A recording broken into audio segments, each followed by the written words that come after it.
Hello everyone.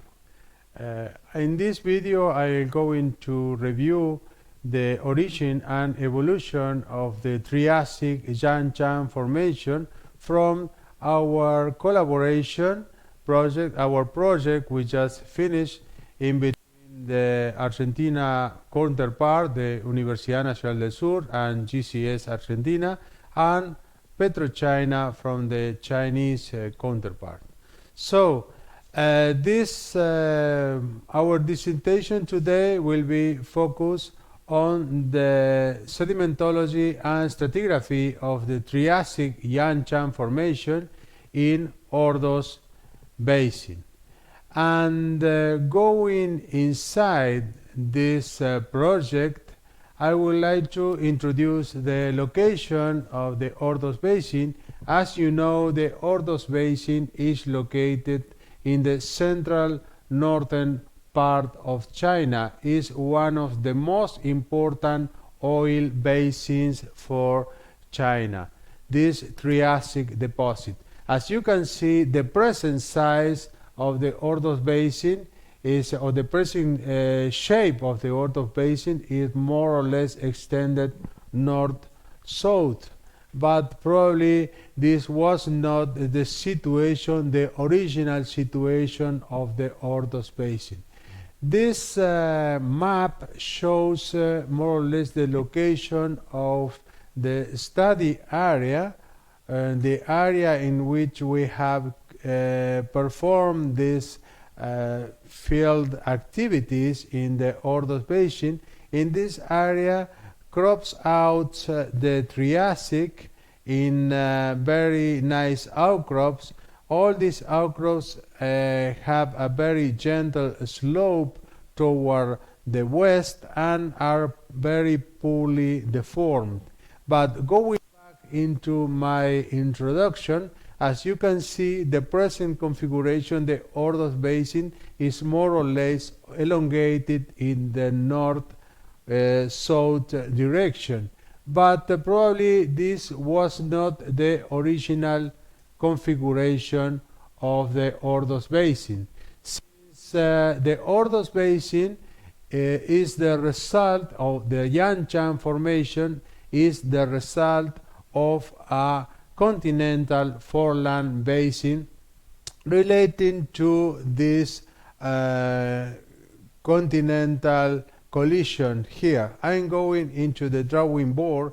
The origin of the Yanchang Formation is in close association with this collision, continental collision, that happened during the Triassic. So during the Triassic, due to this continental collision, we have a fault thrust belt here.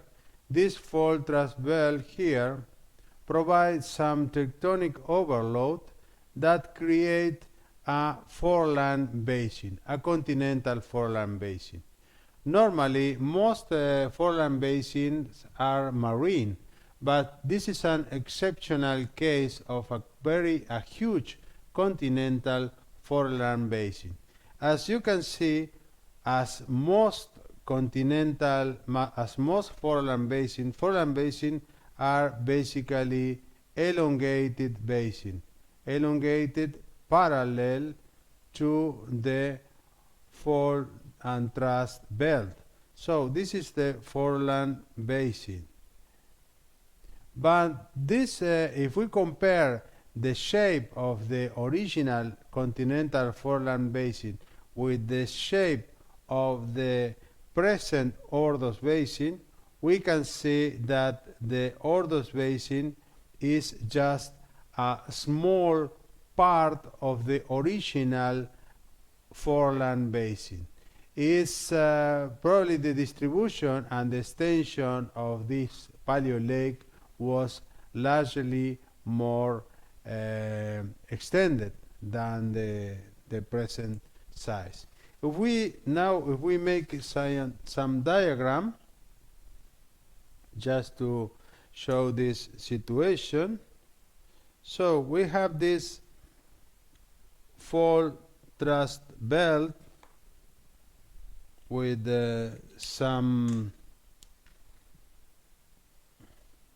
with a lot of deformation due to this thrust, and this thrust provides some overload over the continental crust. As a consequence,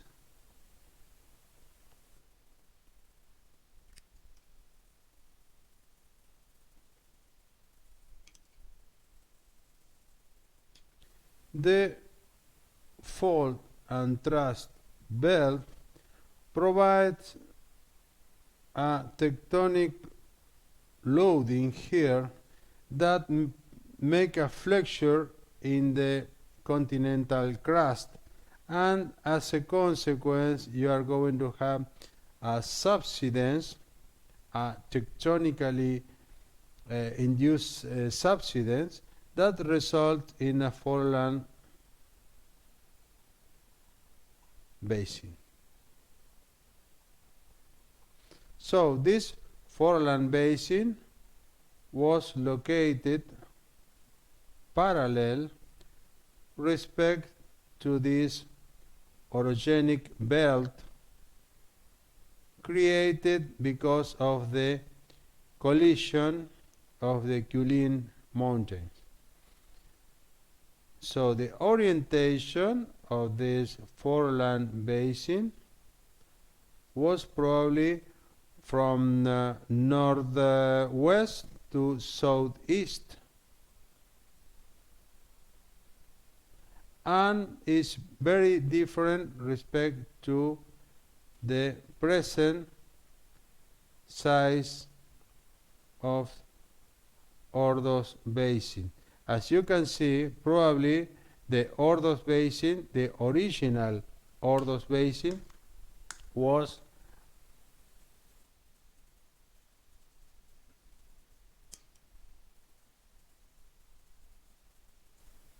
largely more extended than the present size of the unit. These concepts are very important because when we think about the paleogeography of the Ordos Basin, now we can understand why the thickness of the Yanshan Formation is very regular, very constant along the Ordos Basin, and also why the phases changes along the basin are very gradual, are so gradual. So, going back into the presentation, these shales, these organic rich shales that accumulate in the central part of the Ordos Basin, in this foreland basin during the Triassic from the Yanshan Formation, are very important because are the main source of all the oil the China government produce from this basin. It's a very important basin for the economy of China, the production of oil production from these sandstone reservoirs, mainly tight sandstone, tight reservoirs. So going back again into the paleogeographic maps we can find in the papers, typically, as you can see here, most papers show a lake which is closed in almost all directions. This is not consistent with the discussion we made previously, related to the original extension of the Triassic Ordos Lake. Probably this Triassic Lake was largely much more extended in northwest to southeast direction. Probably more than 3 times bigger than the present size of the Ordos Basin. Another interesting point is the phases classification. As you can see here, most papers recognize very extended delta plains and alluvial phases to provide an explanation for the sandstone, the common sandstone we have. But I think this phases classification is perhaps an oversimplification of the problem of the phases. As we are going to discuss during this trip, the Ordos Basin, in the Ordos Basin of the Yanchan Formation, we have a complete record of lacustrine accumulation from a configuration above the Sifang Formation, then progressively rising lake level, and after the maximum extension of the Triassic lake, we have some restriction in the dimension of this lake, and finally the boundary, the unconformable boundary with the Jurassic, with the conglomerate from the Jurassic. Going back into the sedimentology of the Yanchan Formation, here are some maps showing the distribution of these oil organic rich shales from the Chang 7. And as you can see, most models show a lot of delta deposit, but more related to littoral delta, to the classical model of the littoral delta. The littoral delta is a model that was built especially for marine system, and is composed of prodelta shale, followed by sandstone related to delta front, typically Moss Bar, and on top delta plain. But lacustrine deposits are a little bit more different, because in some situations littoral delta are not very common. There are much more common ram deltas or subaqueous deltas, as we are going to explain later, and delta plain probably are not such common, but the most common situation in this kind of lacustrine setting is marginal lacustrine deposit that in some situation can resemble delta plain, but not real delta plain. For the Ordos Basin, in the Yanchan Formation, the Yanchan Lake is very important to understand the importance of these hyperpycnal flows. Hyperpycnal flows are different, departs from the model from the typical littoral deltas related to hypopycnal flows, because in these hyperpycnal flows the river supply a mixture of water and sediment with a concentration which is higher than the concentration of the water in the reservoir, in this case a lake. So it's much more easy in a lake to go hyperpycnal for a flow. So the flow plunges and goes basinward and can transfer the sediments up to the inner parts of the basin where the organic rich shales accumulate. So very important for the accumulation of the Yanchan Formation to understand this possible delta system and the significance of this kind of flow for the accumulation of sandstone, not only at littoral areas but also at the inner part of the basin as sandstone lobes. So now we are going to fly into the Triassic outcrops, the beautiful Triassic outcrops of the Ordos Basin, making a click in this icon. We will be reviewing these two sections along the Jichuan and Jianghe River. In the background you can see a geological map. In purple you have the Triassic, and specifically we are going to review the lower part of the Yanchan Formation along these sections, and then we are going to move to the Jianghe River to see the middle and upper part of the Yanchang Formation. Going inside the Sichuan section, here we have several stops along the Sichuan section. All the sections are along the river. This river is related to the Yellow River you can find on the upper left of my hand. So, along this succession, as you can see in the geological map, you have more or less a complete exposure of the Triassic. The Triassic is gently deepened toward the west. I will make a drawing now explaining the stratigraphy, the general stratigraphy of this area. So, in the Sichuan section, we have here Yellow River, and then the exposure of some red beds from the Xifang Formation.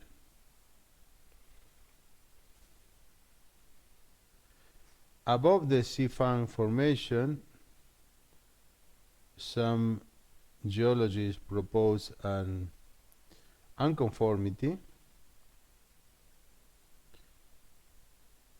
and we can find here some beds of massive to cross-bedded sandstones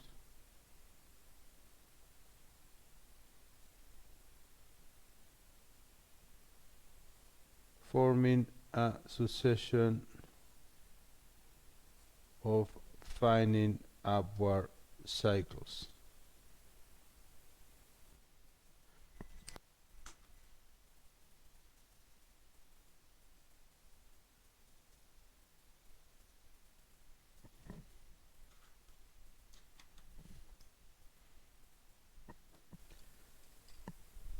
Most researchers put the boundary between the Xifang and the Yanchang Formation, also aided by a change in the color from this red bed to the more gray sandstones with some gray shales also.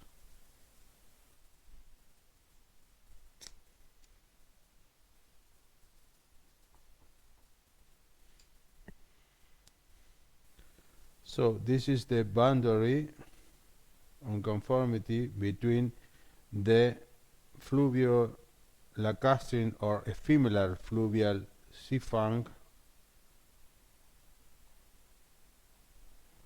formation below, and on top the base of the Triassic Yanchang Formation. The stratigraphy of the Yanchang Formation was divided according some production members or oil members termed from Chan 10 to Chan 1. At the beginning we have this sandstone related to the Chan 10 member. It's very interesting because the origin and the accumulation of the Yanchang Lake is related to a combination of a climatic change and an increase in the subsidence associated to the continental foreland. So this kind of small sequences, the typical small sequences, are basically composed with some fluvial deposit at the base with some crevasse splay deposits, and on top the deposit goes into sandstone lobes associated to a relative lake level rise. So this effect of flooding of the Lacustrine Basin is related to the increase of lake level due to the incorporation of water and sediments in a lake that was closed. So the lake was in an underfilled situation, and as a consequence, when we incorporate more and more sediment and water, we are going to have a fining upward succession as a consequence of a lake level rise. This is because this lake was constrained by a spill point. So when you incorporate more water and sediment, so the lake level is going to rise step by step, resulting in this fining upward succession, because fluvial deposits will be accumulated more and more close to the littoral areas, and these lobes and shales, more typical of the distal areas,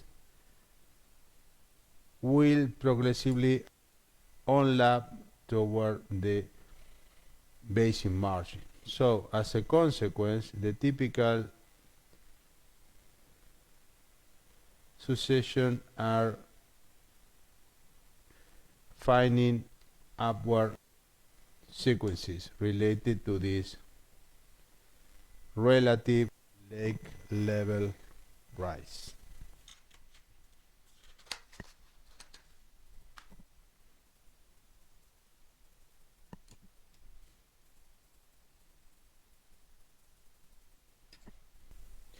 All this transgressive interval of the Yanchang Lake belong to the transgressive system tract of these small sequences. But during the end, when the increasing evaporation contribute to a lake level fall, a relative lake level fall, all these marginal areas can be exposed. So it's very common to have at the top some kind of rooted interval, in some places with some nodules here related to soil generation, and this part form some regressive interval here, in some places with soils and red beds that form part of the regressive system tract of these small depositional sequences. So in our first stop, we are going to review the boundary between the Xifang and the Yanchang Formation and the characteristic of this finding upward, or some of these finding upward depositional sequences related to the initial accumulation in the Yanchang Lake. So for that we are going into this basal section.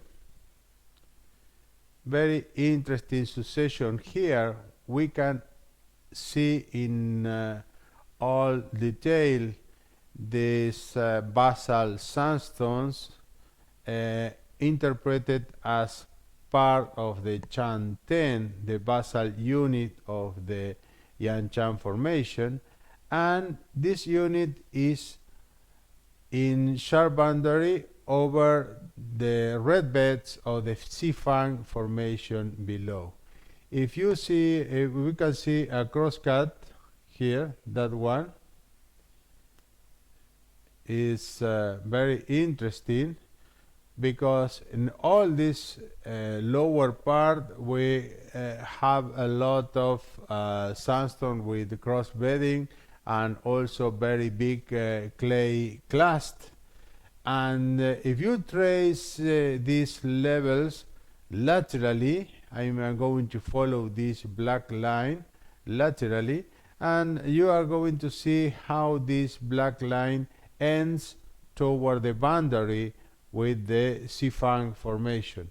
This is part of the ONLAP we have discussed previously, that probably this ONLAP is because of the relative transgression of the Yanchang Lake as we incorporate more and more water and sediment to the lake, and as a consequence the lake is going to rise, the lake level.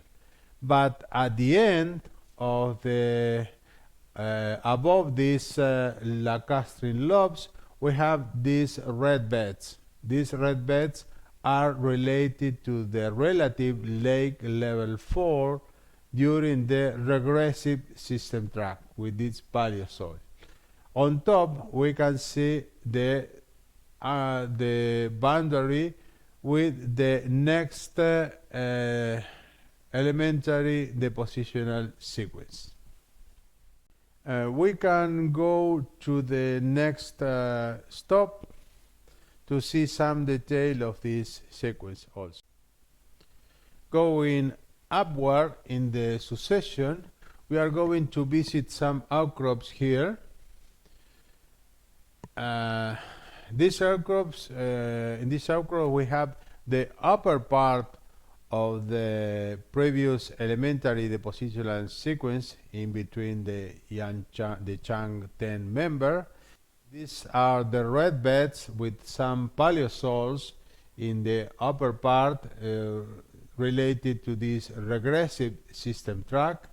And as you can see here, we have in sharp boundary the channels, the fluvial channels that marks the beginning of the next elementary depositional sequence related with the incorporation of this water and sediment that results in a lake transgression in an underfill lake. These underfill lakes, as we discussed previously, highly fluctuate in the lake level. So marginal lake areas are exposed during the lake retreat, and the lake was expanded during the incorporation of water and sediment. Of course, during this part of the Triassic represented in the lower part of the Yanchang Formation, the climate became more and more humid progressively until during the Carnian we have the Carnian pluvial episode with the worldwide recognized high rainfall rate. So In this outcrop, we can navigate, and also on top we can see a line drawing of this outcrop, typically with these red beds from the here we have the red beds in below, related to the regressive system track. Then part of the transgression, we have several transgression here, sometimes with the channels associated with this introduction of water and sediment, and then the typical fining upward, forming this fining upward sequence. On top we can recognize another channel, another incised channel here, fluvial channel probably, that marks the beginning of another small depositional sequence.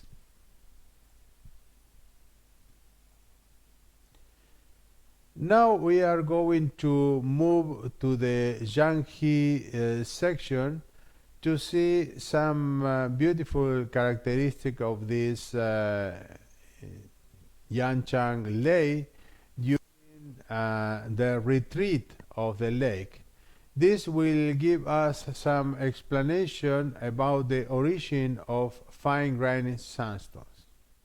So, going back into the satellite, along the Yangtze section, the Yangtze River, we are going to visit a very interesting locality in Laohogou.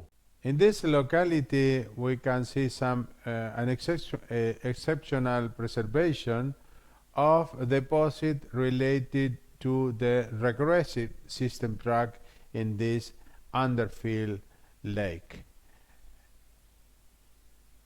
In this close-up of the outcrop, at the bottom we can observe some red beds with soils, with some nodules, with a lot of roots, we can see in the photograph, and also above these soils, very interesting, we have a very good preservation of aeolian deposits. Aeolian deposits are formed, sharply overlaid these soils, and are composed of these low angle dunes with sedimentary structures considered diagnostic of aeolian processes. Now we are going to the drawing board to explain the situation of these aeolian deposits in the Yanchang Formation. In underfill lakes, the supply of water by subaerial rivers and also the groundwater is fundamental to maintain the lake level. So the lake level fluctuates between a maximum lake level, in which the lake level can be also very close to the spill point, the maximum lake level, and a lower lake level. This is the range, the fluctuation of the lake level in a confined lake or in an underfill lake. So, what is the cause of this fluctuation? We discussed about the introduction of water plus sediment during the more rainy periods, in which the more water results in a lake transgression. But during the periods in which we have a decrease in the supply of water and sediment, the lake level is falling, And in this situation, you can have on marginal lake areas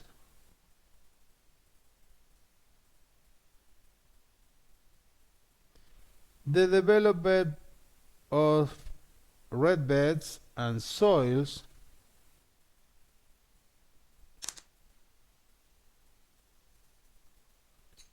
and in some situation some kind of marginal environments like aeolian dunes.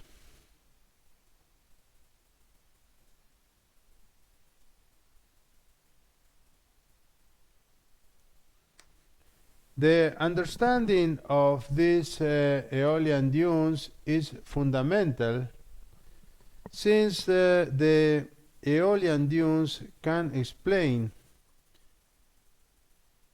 the amount of fine-grained sandstone we have in the Yanshan Formation.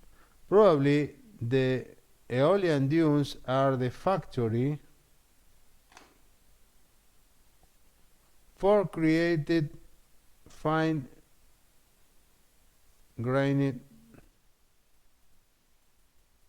sandstone.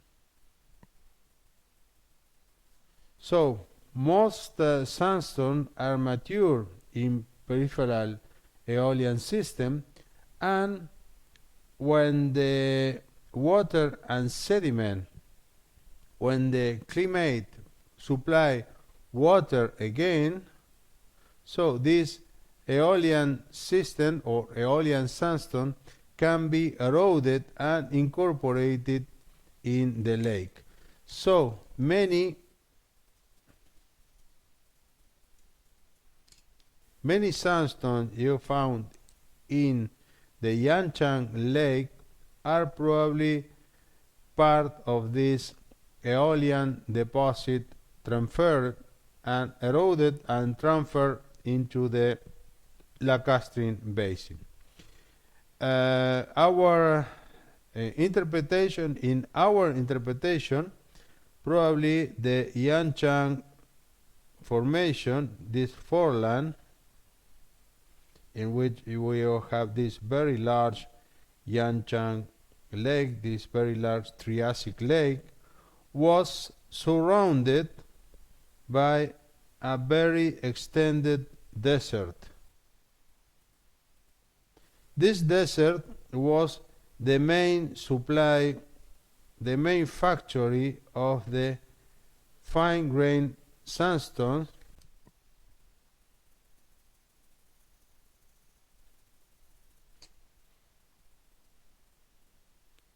that periodically supply sediments into the Yanshan Lake when the climate provide more water.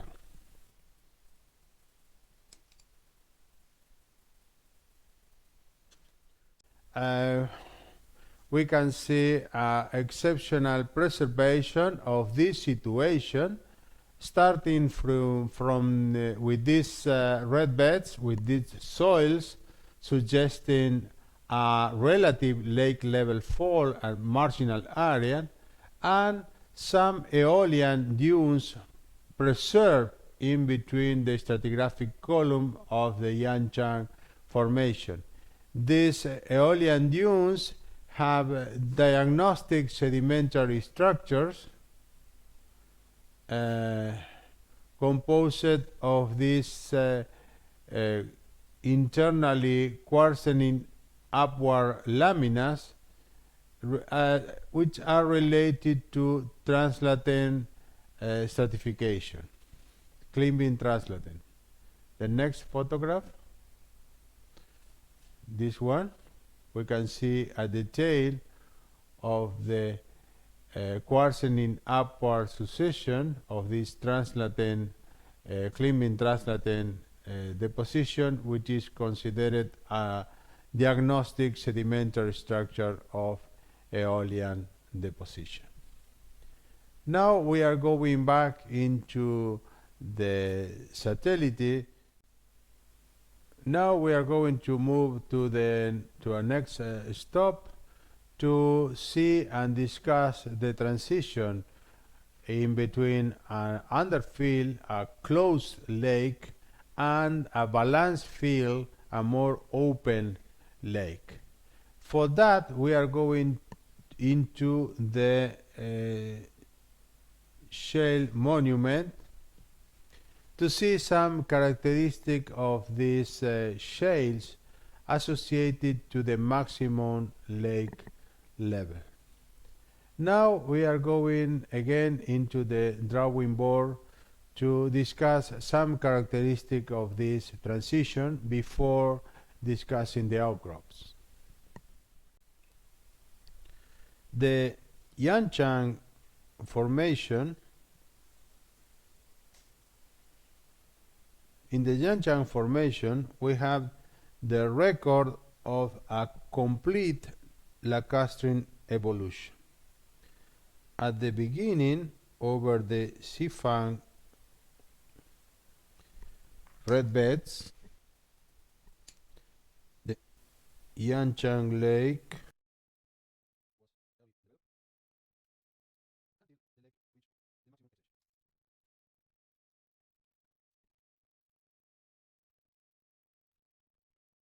so this lower part, in this lower part we have a finding upward succession from Chang 10 up to Chang 7. Chang 7 mark the maximum lake level until the lake reach the controlling area, the spill point. After this maximum lake level, we recognize a regression.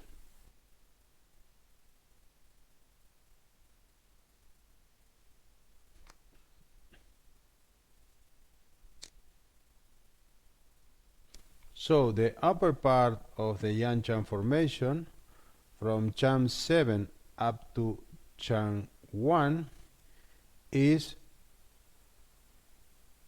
quartzening upward. This is the finding upward basal succession. So at this level we have the boundary with the Jurassic on top, the conglomerates here. So the internal stacking pattern of the Yanchang Formation result from the evolution of this lake. First of all, starting with this closed lake or underfill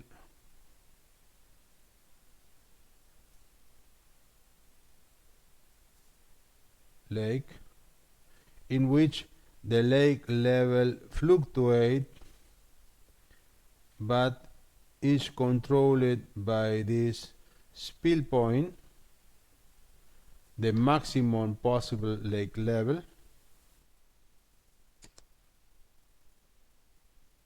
underfill lake. Then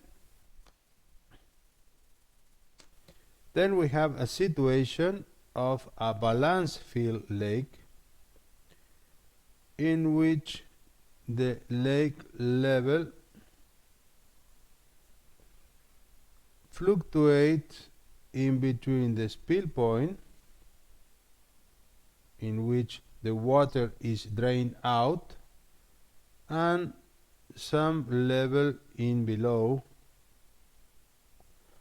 So in some situation the lake is below the spill point, and in some situation is at the spill point.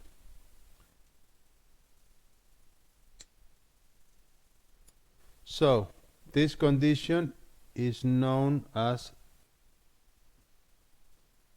balanced field lake. It is the typical situation of the lower upper part of the Yanchang Formation. And at the end of the accumulation of the Yanchang Lake, the lake went into a overfill condition. The overfill condition, in the overfill condition, the lake level is always at the spill point. So the lake level is more or less constant, and the excess of water is drained out by the spill point.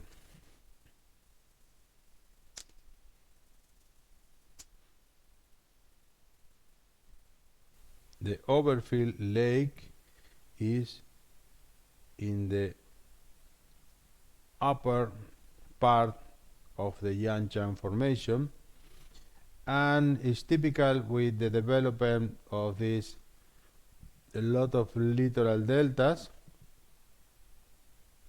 with some cold beds.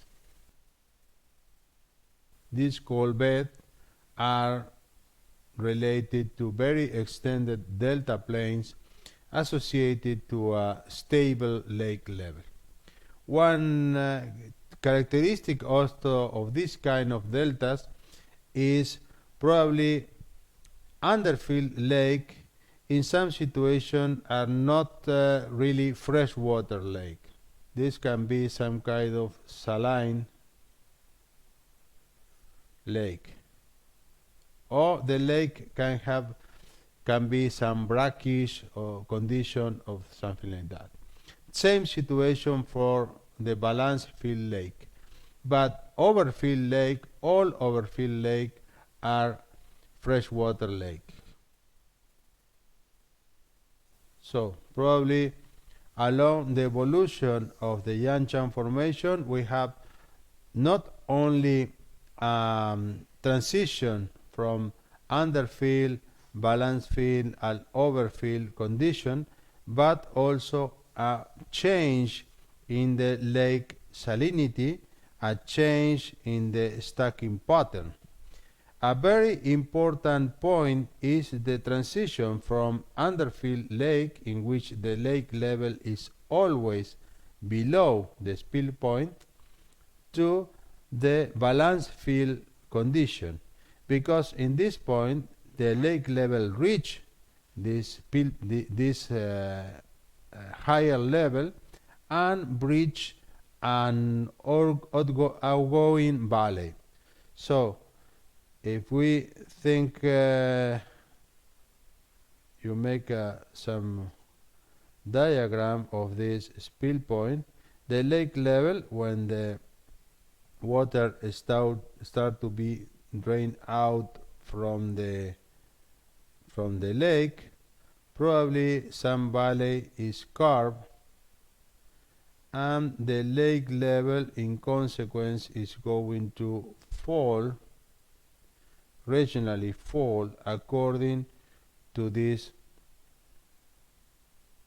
incising valley. So this is the lake level fall.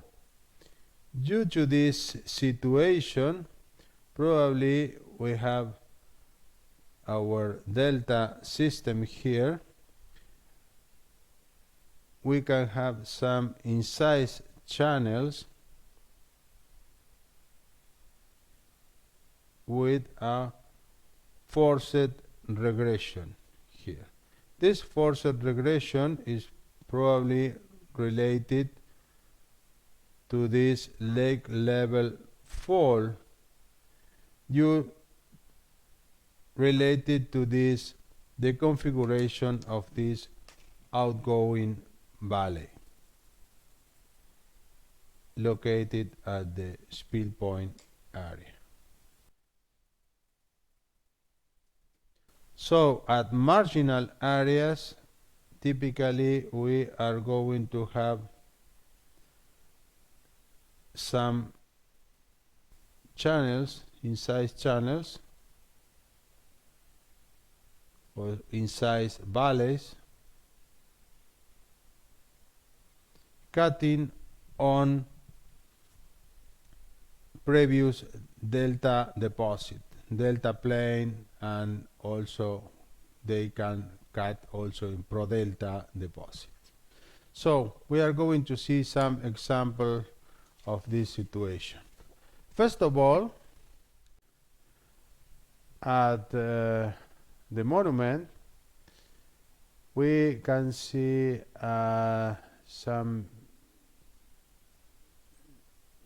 beautiful example of this initial deflooding with these black shales here, and after that massive sandstones, some lobes developed in the offshore setting of this lacustrine lake, the lacustrine basin, and then we have a progradation here of delta deposits with prodelta and delta front, and finally some delta plane on top related to this kind of ramp delta.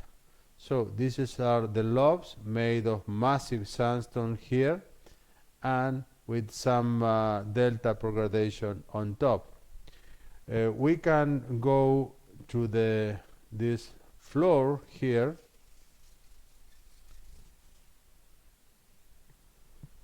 to see some detail, or the next one.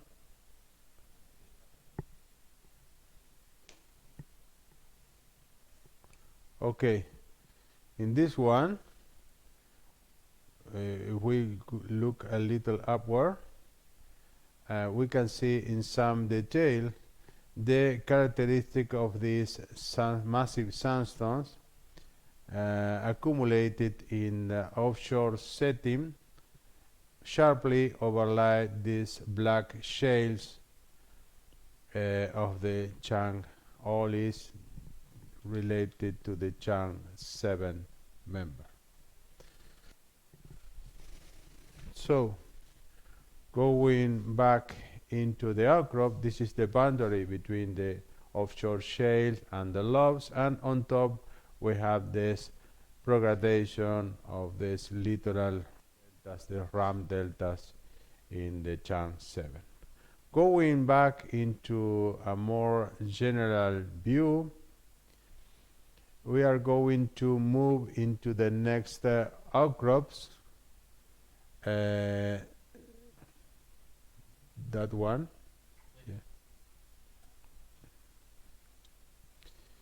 Yeah. Just to see some examples of the prodelta deposits, and over the prodelta deposit the incision of the channels. If we look toward more close to the river, in this area we can see some detailed view of the deposit associated to the prodelta of this ram delta, with typical sedimentary structures of traction fallout and fallout of shales going upward to another position. We can see in the photograph, the another one on top, that one, and we can draw in this situation we can clearly observe the characteristic of these progradational deposits. Basically you have these shales from prodelta accumulated in a prodelta setting, forming this quartzenine upward deposit, marking the transition from prodelta here to a lower delta front in this situation. And after that, another cycle here with prodelta faces and lower prodelta and lower delta front. Two coarsening upward cycles related to different progradation of these littoral deltas. Internally, you are going to see a lot of soft sediment deformation and also ripples here. All these deltas or progradational deltas are in the Chang 7 member and are below of the incised valley. If you like, you can see some example of these sedimentary structures in the photograph with some ball and pillow, showing suggesting some soft sediment deformation, and also some ripples in the other photograph. Some view of the wave ripples in these lower delta front faces. So, going back into the main outcrop deposits with some lacustrine fossils, and in this, above these shales with the lacustrine fossil from the prodelta, in the sharp boundary we have these sandstones associated to these channels. You can rotate a little bit the outcrop to show you some of the characteristic of this outcrop. So at the bottom you have this lower delta front or prodelta deposit with some lacustrine fossils, and in sharp boundary we have these sandstones here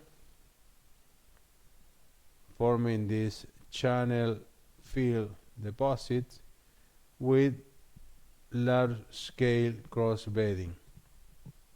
These are fluvial deposits, and these deposits are part of the incised valley fill related to this breaching of the spill point. So now we are going to the drone view, and another, just rotate to see the other position, the last one, that one, and this one. So in this outcrop we can see an exceptional preservation of the channel. This channel is marked with a very impressive erosion. If we see the line drawing on top, the blue one, in the line drawing we can clearly see the magnitude of this incision into the underlying delta plain deposits.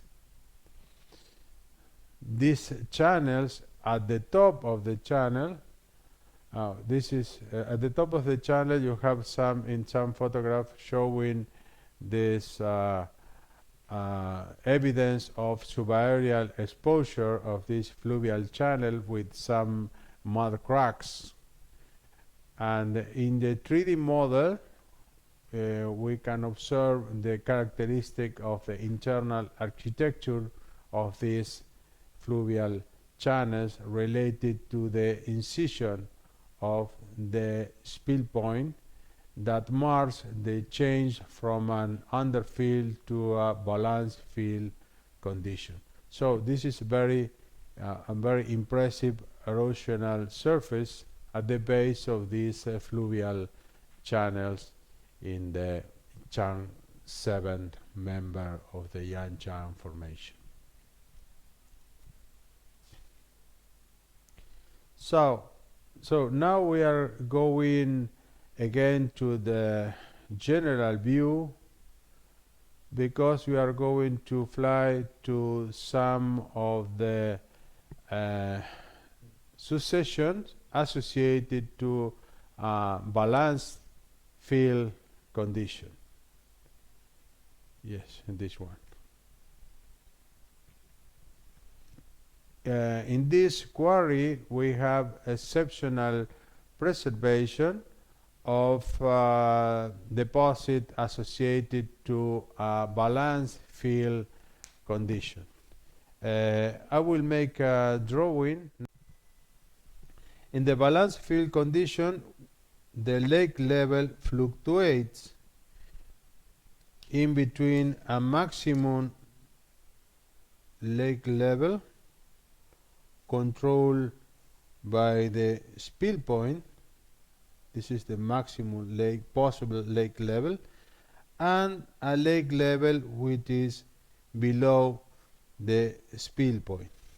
So when the system receives water and sediment, typically the sedimentation start or the small sequences at the bottom. You have these soils, some places with trees or preserved trees. Typically these trees are located at marginal part of the lake, and when we introduce water and sediment and the lake level start to rise, at the first time in some situation we have lobes of massive sandstone that contribute to the preservation of these inside trees. So below you have the soil here,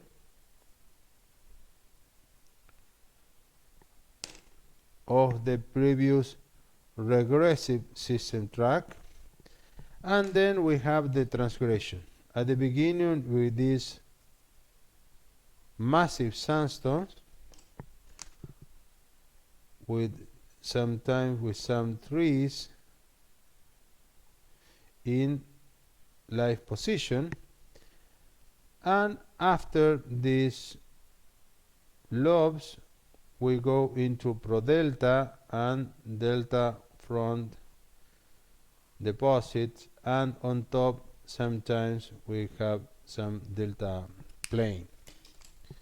So this is the typical characteristic of this small scale depositional sequence in the Yanchang Formation in balanced field condition. So at the beginning, the fining upward with these lobes,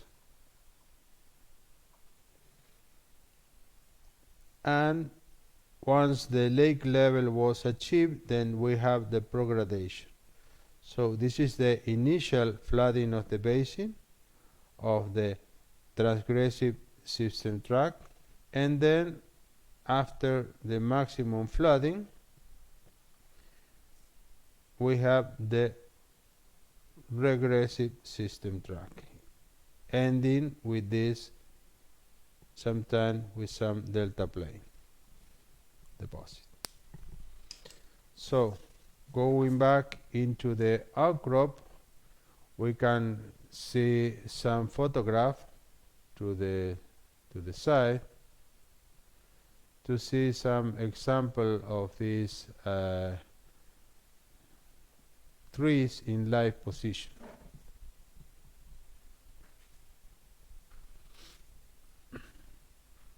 We can see some photo there of the overall succession. At the bottom you have the top of some delta plane deposits with some roots, and in another photograph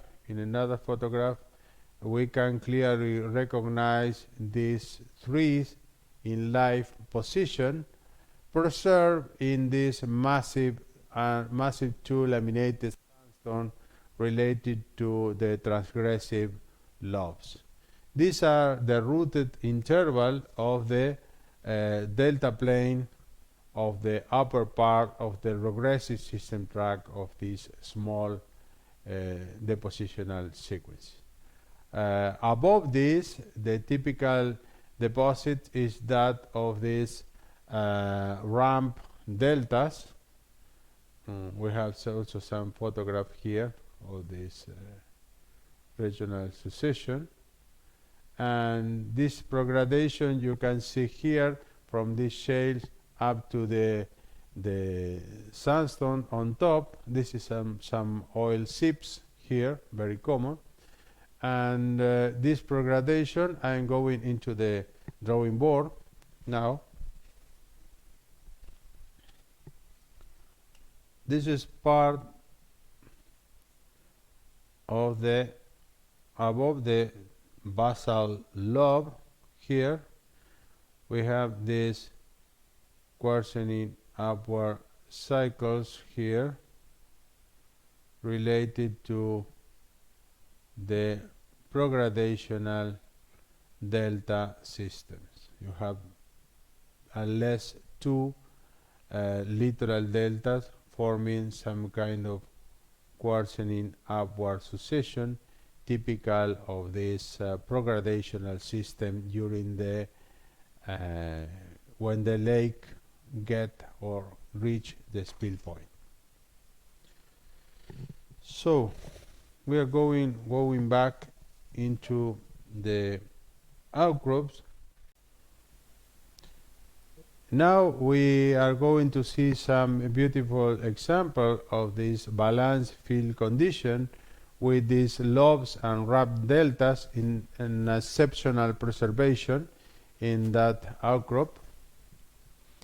In this front, very close to a quarry, we can observe this succession. Very interesting in this point is the preservation of these trees in a live position in the lower part.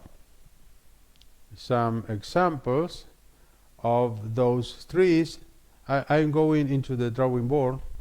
Just put again that photograph.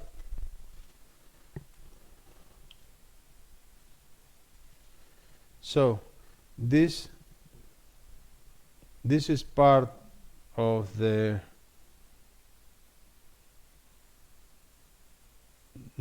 regressive system tract of the previous sequence, in which we have the roots of this tree, and this tree was sharply preserved because of the supply of this sandstone. This is massive sandstone associated to a lobe, a lacustrine lobe, during the beginning of the transgressive system tract. So after this lobe here, we go into a prodelta. These are shale from the prodelta at the beginning of the progradation. If we close this photograph, we can see in another scale this all these cycles, and here we can clearly recognize the characteristic of the ramp delta. This is the progradational ramp delta here. As you can see here, how the sandstones progradate in this direction. This is the ramp, the progradation of the ramp delta from delta from here to prodelta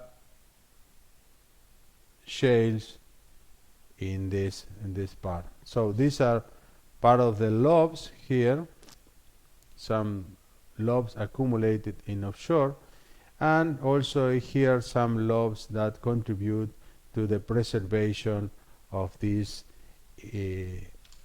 trees in live position.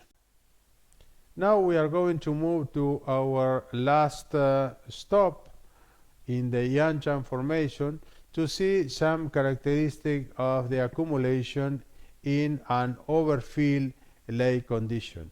As we discussed previously, during the overfilled condition, the lake was substantially a freshwater lake, and so as a consequence you are going to have a lot of homopygnal flows and also some typical littoral deltas with very well developed delta front and from delta front to pro-delta transition along this marked, very well defined delta forests.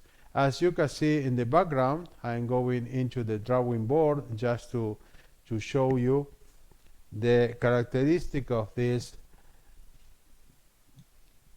littoral delta deposit. As you can clearly see here, we can trace a line going from the upper delta front into the lower delta front of these very small deltas.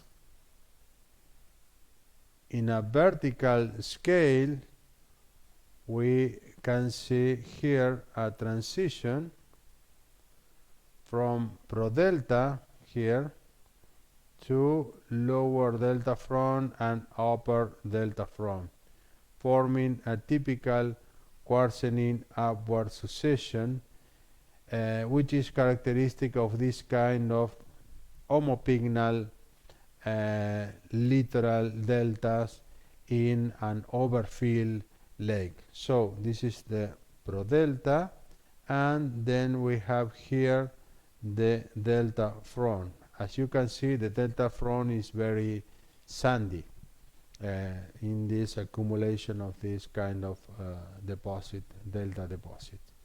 So going back into the outcrop, we can see a 3D model, some characteristic of these littoral deltas with a very well defined transition from delta front to pro-delta.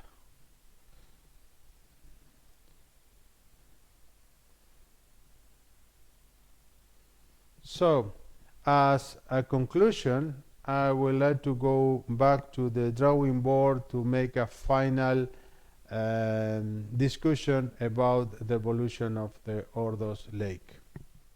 The Yanshan Formation in Ordos Basin, we have the record of a complete lacustrine evolution, an exceptional complete lacustrine evolution from underfilled lake condition in the lower part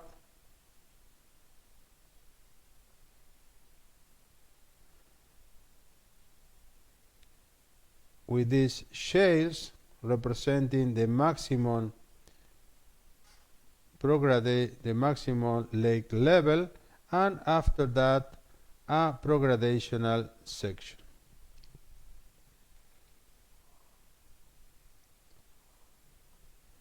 One typical characteristic of this progradational upper section is when the lake level remains more or less constant, you are going to have large-scale progradation.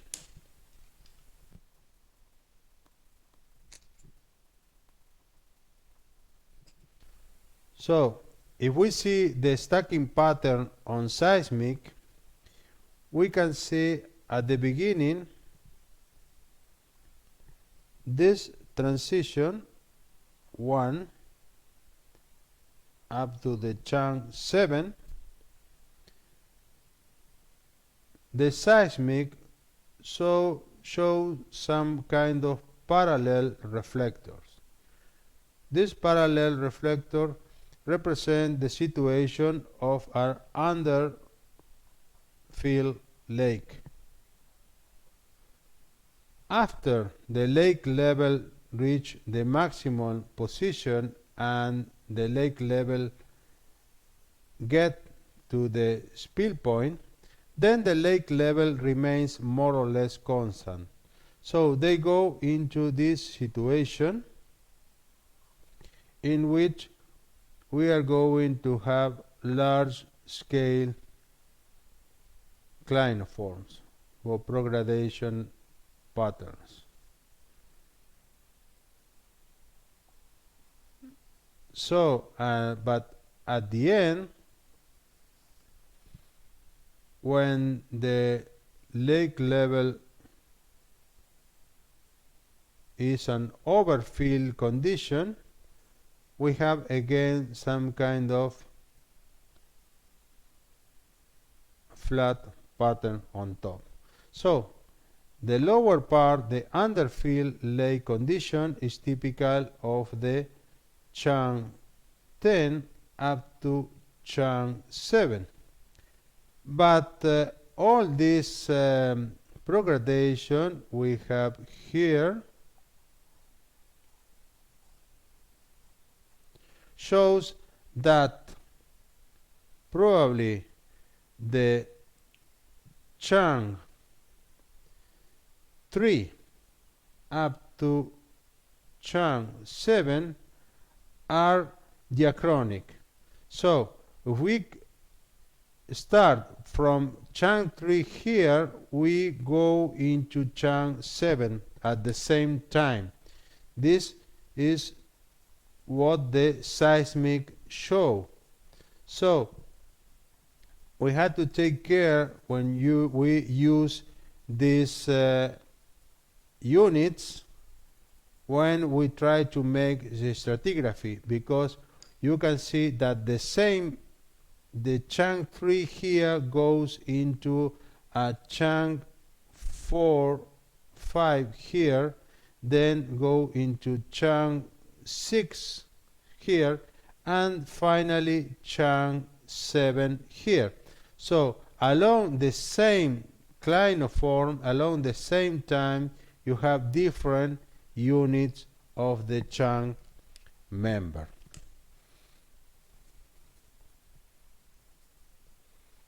And typically the upper part of the succession, the chunk 1 and 2, correspond to this overfill condition. And in this overfill condition is very common to have this qual level.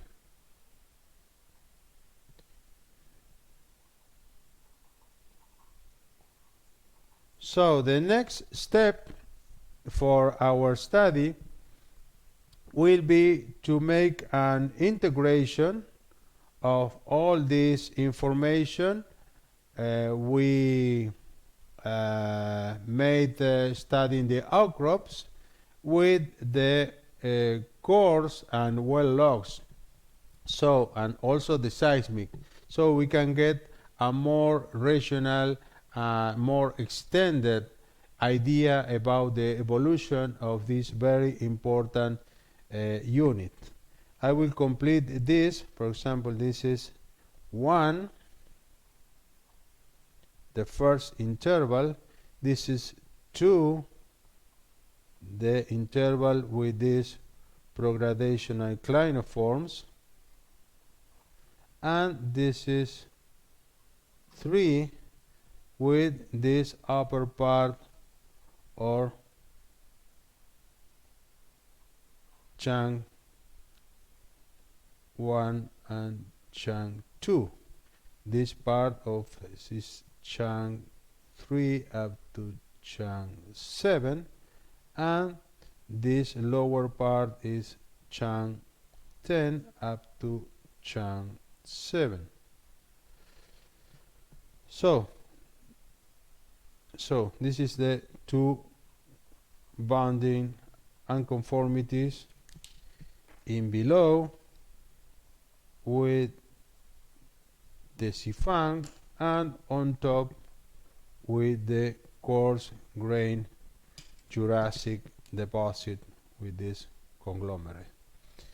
So my advice is to review in some detail the seismic and the relation of this seismic with all the stacking pattern, and will be very important to build to apply a sequence stratigraphic analysis for the understanding of the Yanchang formation, to get a new idea about the evolution of this very important unit.